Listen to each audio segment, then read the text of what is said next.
But did you see Pastor Jan's picture in there? Yeah. She was praying for someone? Praying for people. First off, that's pretty cool to put on the front page. Absolutely. I was honestly think surprised. about that. That's pretty cool. Especially because that moment isn't necessarily Shout out indicative Pastor Jan. of what was going on, which makes it all the more beautiful that it got put on the page. Because many people would say, well, that doesn't have anything to do with mask mandates. So shout out to you, Pastor Jan, for doing that, for stepping up and following the Lord, you know? Hope that we had to, I mean, this is, so, I'm not saying we. She was praying for someone who was sincerely troubled by what was going on. She said she was shaking.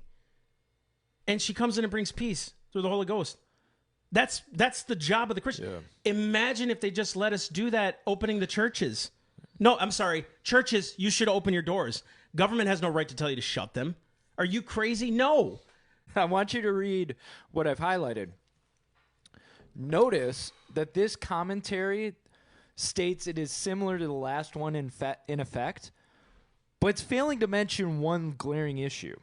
There's one thing that this doesn't mention when it says, it's just like the last one. It's very similar. Don't worry about it.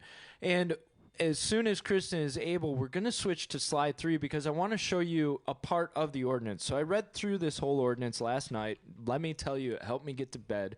It relies on the state of local emergency to determine when it ends. They haven't given any time to go back and look at it again, to look at the data and figure it out. What they said was, this ordinance shall immediately take effect upon filing with the office of Secretary of State and shall remain in effect until the expiration of Martin County's state of local emergency, as may be extended by subsequent order or declaration or upon repeal by the board, whichever occurs earlier. They have free reign on this now. 100%. And they gave themselves free reign on this. Which is so crazy because they said that they were going to listen. And what's funny and unique, Pastor Todd and I were talking about this. They said they were going to go by the data. Going through the data didn't add up to what they were saying. Yeah. Right? And so really right now what we have to focus on is either emailing them or going and approaching them, because not right? I'm not saying go physical here and be... Not threatening. Not threatening, right. But there has to be some kind of a recall here. And I tried looking this stuff up about recalls and stuff. You can't find anything. No. It's almost like they leave themselves these scapegoat, layers, which anybody with half an amount of integrity, and I'm being honest here, I'm not saying that these people are being malicious, but when you don't listen to the public, where they just don't want it. As a matter of fact, one of our listeners, Brian Moriarty, he said this. He said, you guys think by lifting a mandate that people are just going to automatically not wear masks. Well, it's been off for like 2.5 weeks, and just being at the mall, we were the oddballs out. Yeah. Everybody was wearing a mask, right? That's their prerogative. That's their choice. If someone feels uncomfortable and says, hey, sir, could you just wear a mask? I would probably do it because they asked nice. Yeah. But I haven't gotten that at all. Jan Mozingo just said exactly. It's open-ended. Voted 3 votes to 2. So basically, one person decided this vote for 161,000 people. Folks, doesn't that sound like a court? An oligarchy where a bench of 9 can legislate the murder of babies? Authoritarianism. Oh, dude. Yeah, exactly. Or a bench of 9 can legislate what marriage is, when traditionally marriage since the beginning of time has been man and woman. We all know that. Let alone the people decide and then the bench overturns it, like in California. Right? One of the things I want you to do, Massey, is, so we've gotten into this whole thing. You were there. So I want you to just go through this and really explain what the meeting was like, what you witnessed, what you experienced, your perspective of the whole thing, because we're talking about an event that people are like, well, I wasn't there, so I don't really understand. And it stinks because Todd and Pastor Jan and I have been there. Brittany went to one, their daughter. And so we were at these. And it's this, how do I say this? I'm not trying to be mean, because no matter how I say this, it's going to sound weird, but they weren't even listening. Like, you would say something reasonable and rational, and it was just like, they would just sit there like this, just, no, like, hey, I understand that, I acknowledge that, hey, can I ask you a question about that? Nothing, right? And so it basically starts off with these 5 people discussing this thing, whatever it is, a mandate or whatever. And then they open up the to emails, whatever they get, maybe the Zoom calls because it's COVID, right? So they had Zoom calls come in, and then they did public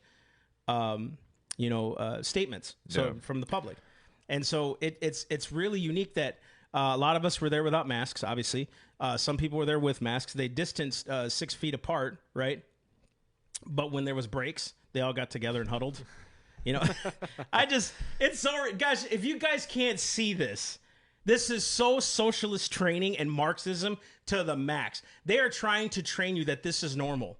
Staying 6 feet away from somebody, having a shield in front of their register. We used to call that discrimination. We used to call that discrimination where you wouldn't touch another person. Contactless. You're seriously, right. In the 60s, in the 40s, when blacks wouldn't touch whites, we said that was discrimination. Now we're telling people it's normal now. What? You know what I mean? This is, and you know what happens? The reason why it's happening is because we've just allowed men in the natural to take over what God meant spiritually, which is law. Yeah. You cannot enforce law naturally. It'll eventually kill itself. And I believe this totally with my whole heart, dude. And I'm speaking, and I don't care if you're mad at me or not.